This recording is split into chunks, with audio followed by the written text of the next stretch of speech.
Welcome back to our channel. In today's video, we are going to show you on how to add header and footer for selected pages only and not for the whole document. Let's begin. Now, the first thing you need to do is to log in using your credentials. If this is your first time in Microsoft, click on the Create Account option, and from here, just follow the on-screen instructions and you're good to go.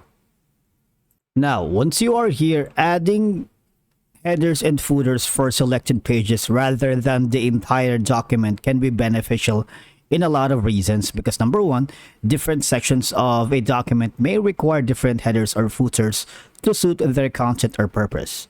Adding headers and footers selectively allows for customization based on the specific needs for each section. Because by adding them selectively, you can clearly delineate between different parts of the document, making it easier for readers to navigate and understand its structure.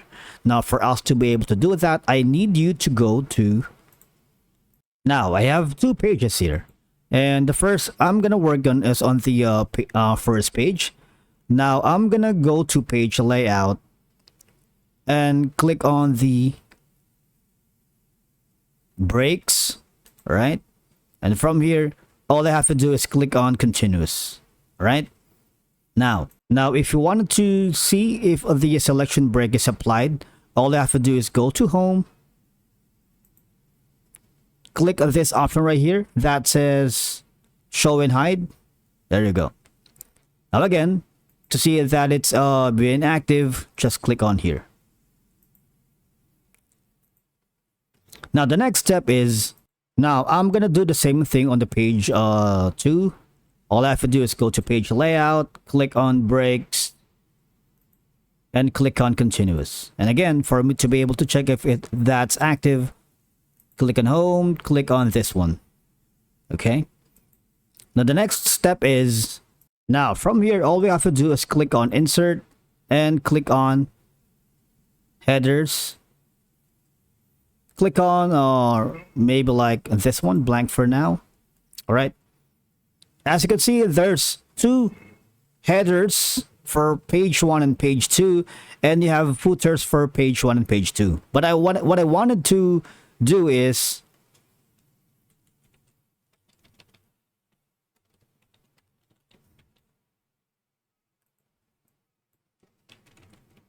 as you can see, they're linked, right? So whatever I do on the first page, it's been actively reflected on the second page. But I wanted to happen is only the page 1 can have the headers and section or the footer. So I don't want to have the page 2 to have its own header and footer. Now what you need to do from here is click on this one. All right. Okay, so choose this one right here. Click on it. As you can see, there's an option that says link to previous, and the link to the previous section, so that the header and the footer on the current section contain the same content in the previous section. But we don't want that. What we need is two pages with this different content. You just click on link to previous. All right.